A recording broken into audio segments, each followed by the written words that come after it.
So today I actually have a repeat guest joining me who is Jenna Gorham. So Jenna is a dietitian. She's also the founder of the RD Link, which is a one-stop shop platform that is designed to connect nutrition experts with health and wellness brands. So Jenna brings to the table an expertise when it comes to dietitians working with food and wellness brands in a consulting or in a freelancing capacity. So one thing that often comes up for dietitians who run their own businesses is, what else can I do to make money outside of working with clients one-on-one? Or I want to build more of an online social media brand as a dietitian. I want to work with food companies to talk about their products. And then I want to get paid for that instead of working with clients one-on-one. And guess what? Dietitians can do all of the above. There's so much opportunity for RDs to work with food and wellness brands, and it's only continuing to grow. So whether that means you're hired as a freelance writer or blogger, a recipe developer, or you're hired to showcase a brand's products in your social media posts, the opportunities are honestly endless. And this is actually how I myself started my dietitian business way back when. For the most part, I was doing nutrition writing, I was doing recipe development for brands, so I know that it's definitely possible. So in today's episode, Jenna and I are going to talk about the pitch. How do you reach out to brands? Can you just reach out to any old brand and offer your services? What should you include in a pitch? How do you make sure that a pitch goes to the right person? How large of a following do you need in order to get brand deals? And so much more. Also, Jenna provides some advice and insight on exactly where to start if you've never done this before and you're a beginner. So it's going to be an awesome episode. But first, this episode is brought to you by the Dietitian Success Center membership. Our mission with DSC is to make it easier for you, whether you're a dietitian or training to become a dietitian or interested in becoming a dietitian, to build your confidence and expertise in both nutrition and entrepreneurship. So if you are going into 2023 and you're like, this is going to be my year, this is going to be my year to build my confidence, this is going to be my year to start or grow your business, then DSC is absolutely the place for you. We give you a step-by-step pathway in order to be able to save you a ton of time, energy, and get you to where you want to be faster to achieve your goals. So with that, let's jump into the episode. Hey, Jenna. Hi, Krista. How's it going? Good. How are you doing? Good. Thanks for joining me on the podcast. Absolutely. Yeah. Thanks for having me. I'm excited to chat with you. Me too. And we were just saying it's been a little while because the last time you were on the podcast was episode 42. Now we're on episode 117. So it's been a while. It has. Yeah. I know. It's good to be back. I'm so glad we're refreshing this topic because I feel like it is something that is so misunderstood within the dietetics world, but then also something that feels so far from our comfort zone as dietitians when it comes to private practice and working with brands. So I'm excited to get into it a little bit more. Can you start by just talking a little bit more about what the RD Link is and what you do? Sure. Okay. Yeah. So I'm also a dietitian. And so I think, like you mentioned, it is intimidating as a dietitian to work with brands. And that's kind of how I started. But since I became a dietitian, I was working on the brand side, doing their dietitian outreach programs and ambassador programs. So I did all the dietitian partnerships for a handful of brands. And through that, I really had the need for something like the RD Link. So the RD Link is an online platform where dietitians can create a free profile, and then they get direct access to all these brands that want to work with them. So they can send direct messages to the correct contacts. They can post any types of partnership opportunities they have and just find out about new companies and products and ways that these brands want to work with them too. So cool. Such an awesome resource. And so just to level set for those people that might be new to practice, newer dietitians, what types of brand work, so like consulting, freelancing, brand opportunities, can dietitians do in private practice outside of working with clients one-on-one? Yeah, there's so much. And I think it goes both outside of private practice, but I think you can also tie it into your private practice too. I see a lot of dietitians now incorporating brands into things that they're offering to their patients. So whether it's like this past year, for example, we did a lot of sponsorships for like master classes or cooking classes, because everything's virtual now and these brands want to reach your clients and patients. So things like ebooks and cookbooks are featuring brands in. But then beyond private practice too, there's of course social media or recipe development or food photography or being a spokesperson or TV work or being on an advisory board or writing content for a brand's blog. It really is endless, or even getting brand sponsors on a podcast. So yeah, I encourage people to look at what you're currently doing and think about where a brand may tie into something that you already offer. Yeah, there just are so many opportunities for dietitians outside of working with patients or clients one-on-one, that if you feel like you are sitting there and you're like, I want to have a business, but I don't necessarily want to see clients one-on-one, or, I only want to see clients one-on-one part of the time, it's such a good supplement. Mm-hmm. It is, absolutely. And I think anybody can do it. Yeah, you can add it on as supplemental income, or it can be your full-time gig too.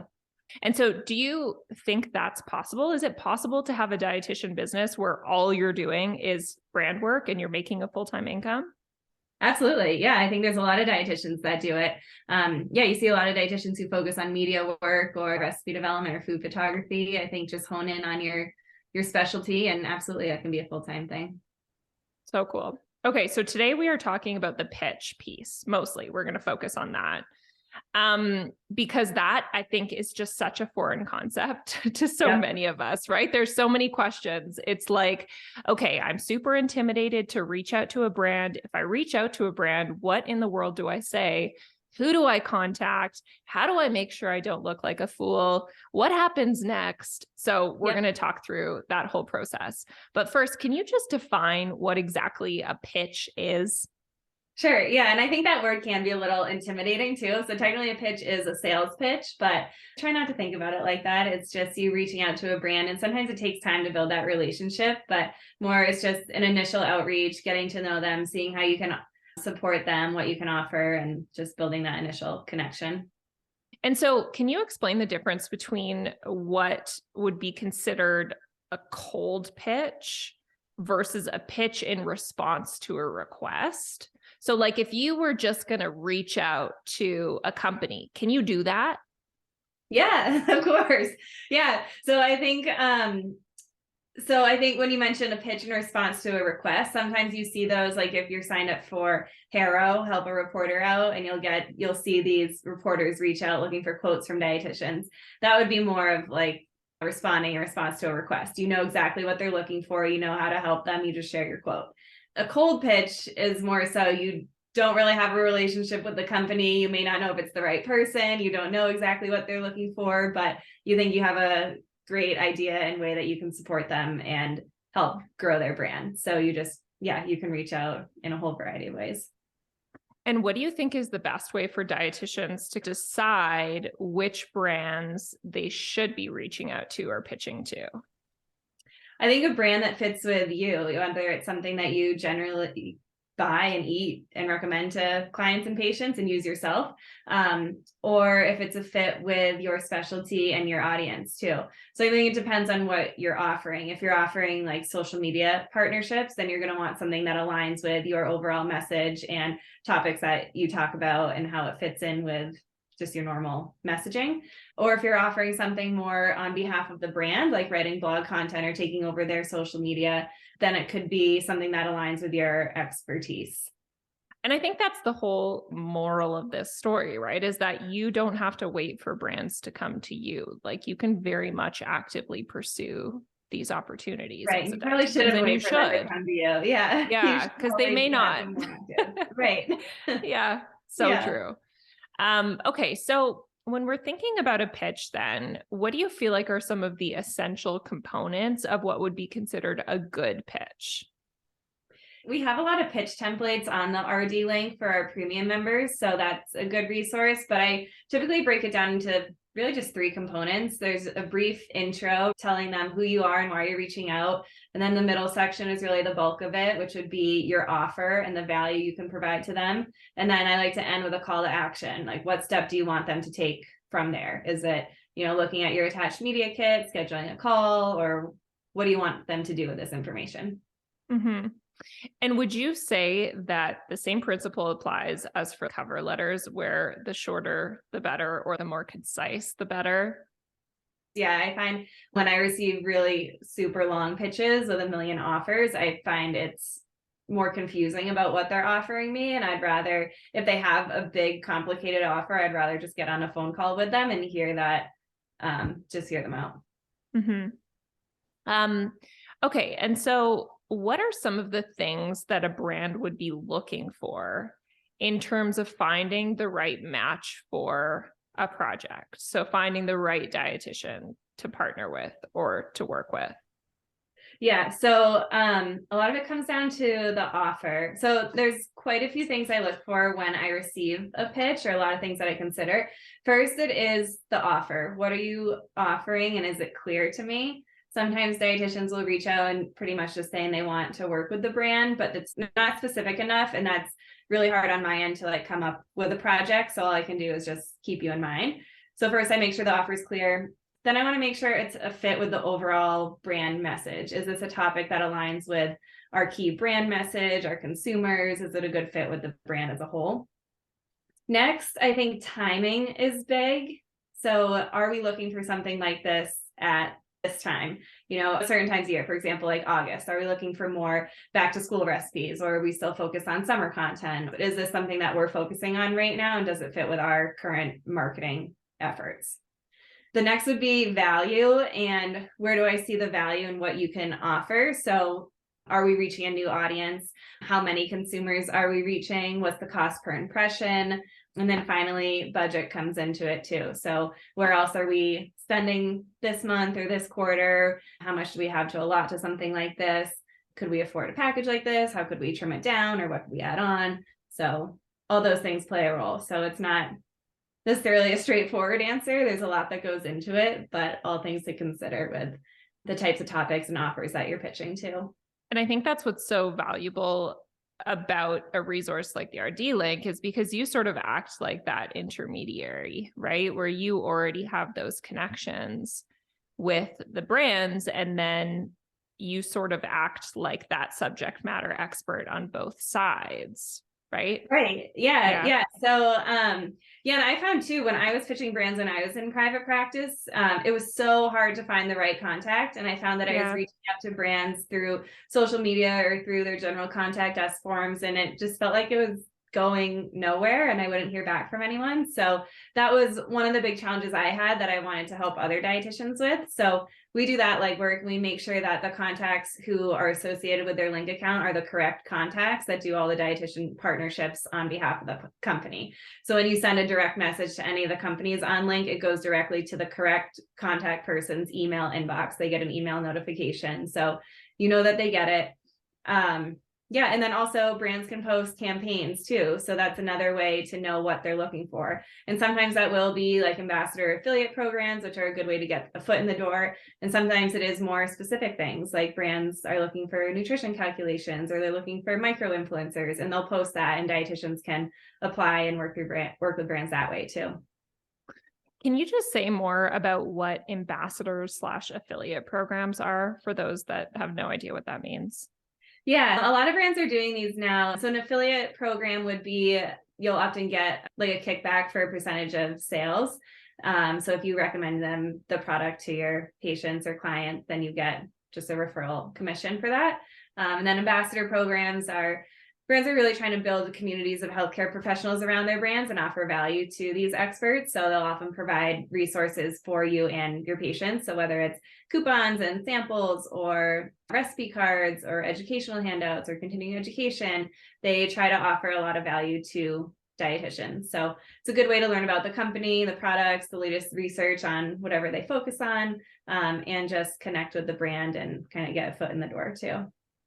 Yeah. And I feel like that's an important piece, right? It's such a good way to get your foot in the door especially if you don't really have any experience working with brands, because you can just sign up for it, right? Yep. If you want to, as a dietitian, Yeah, anyone can sign up. Be an affiliate or be an ambassador. And then it just sort of gives you that opportunity, I think, to start using brands, getting used to like using brands in your content or with your clients or with your patients or whatever, using brands in your marketing content too, so that in the future, other brands can see maybe brands that you can make a bigger connection with beyond being an ambassador or an affiliate. They can see that you've done a little bit of that already. Definitely. Yeah. And I find too, for many of the brands that I have worked with, if a dietitian reaches out, a lot of times we will look and see if they're a part of the ambassador program, or have they posted about us before, or how engaged are they, or how familiar with the company and products are they? Because it feels like a more authentic fit for the brands.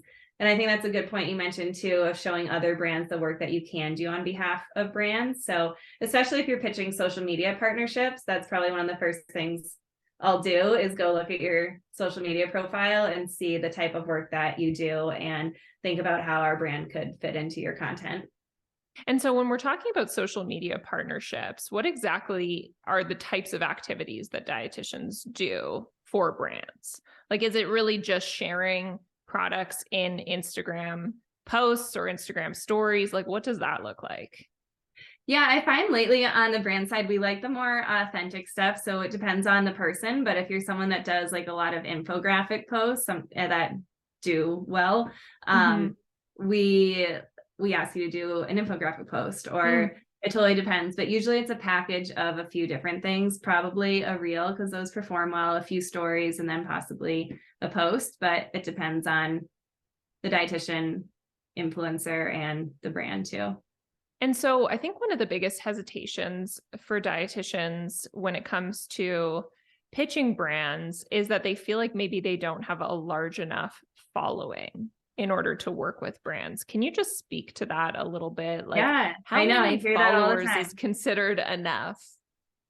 Yeah, I really don't think it matters. I think it comes down to, because I think if you do have a smaller following, you'll adjust your price point to that too. And then as you grow and as your engagement grows, your price point will grow too. So I think it really is never too early to start working with brands. I mean, we've worked with dietitians with only a few thousand followers. So it totally depends. We've also had brands on Link who post campaigns specifically for micro influencers, and they offer a smaller price point, but they say, we'll give you product and we'll pay you a couple $100s to make a couple stories. So I think it's never too early to get started.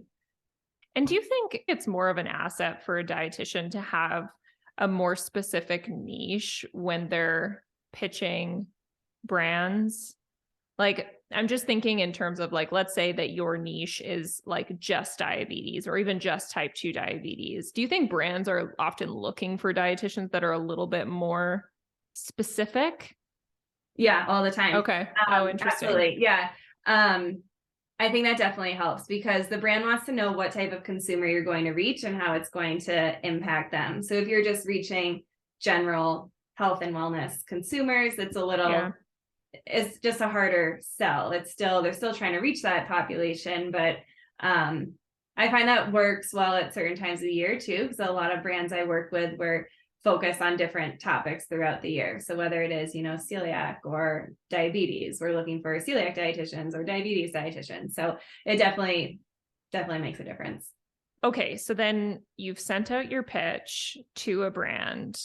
Yeah. What if you don't hear back from them?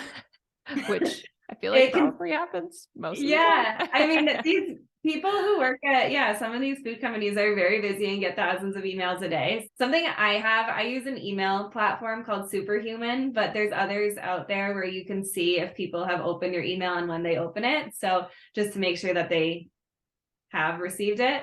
But I would follow up a week or 2 weeks later. And sometimes I space that out on whether it's my second or third follow-up too. So I think just use your judgment. You don't want to be too pushy or forceful. And every time you follow up too, make sure it's a value add for them. And it's more just like a friendly touch base of, something else you can offer them or how else you can support them and provide value, and really about helping them rather than helping you. But I would assume that the follow-up is sort of an essential piece, right? Typically, yeah. Because I feel like often there's like this fear of the follow-up because you're like, am I being too pushy? I think the follow-up is key in pretty much every circumstance. And it doesn't mean somebody wasn't interested or that it's a no. It just means that it wasn't a priority in the moment. And sometimes all they need is the follow-up for them to be like, oh yeah, I think this would be cool. Exactly. I know there's, we've had brands that have joined RD Link who I have followed up at, 4+ times to get them to sign on or have that initial conversation even. Yeah. So, it can take time and patience. Are you able to share any of the brands that you have on the RD Link? Or? Yeah. Okay. Let me see. We have Vital Proteins, Olipop, Orgain, 7 Sundays, the Eat Bar, Kinetic.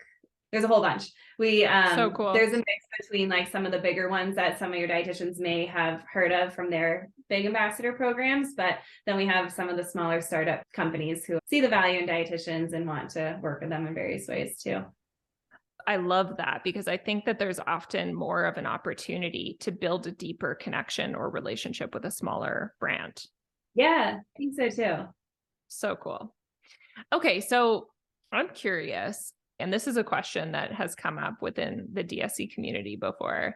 What are some of the red flags to look out for when it comes to having a conversation with a brand?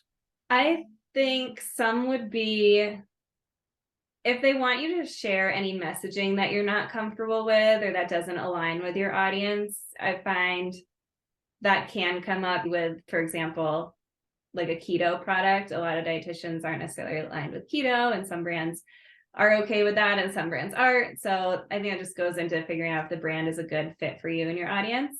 Something else could be when it comes to price negotiation too. So I would say don't want to offer discounts on your services, but you can always trim a package down if it doesn't fit their budget. So just remembering your value and the huge value you're providing to them as a dietitian. You're offering so much credibility backing their products. So I think don't sway from that if they're trying to haggle you down at all.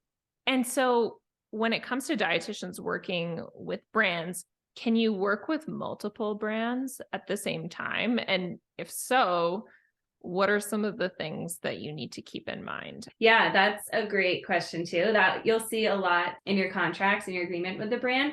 So you can absolutely work with multiple brands at a time, absolutely. But what you'll see is they'll include an exclusivity clause often. And so that would prevent you from promoting a competitor while you're working with them. So that's something you can negotiate too. So you want to keep in mind, will this partnership prevent me from working with other brands that I've been talking to or that I would want to work with?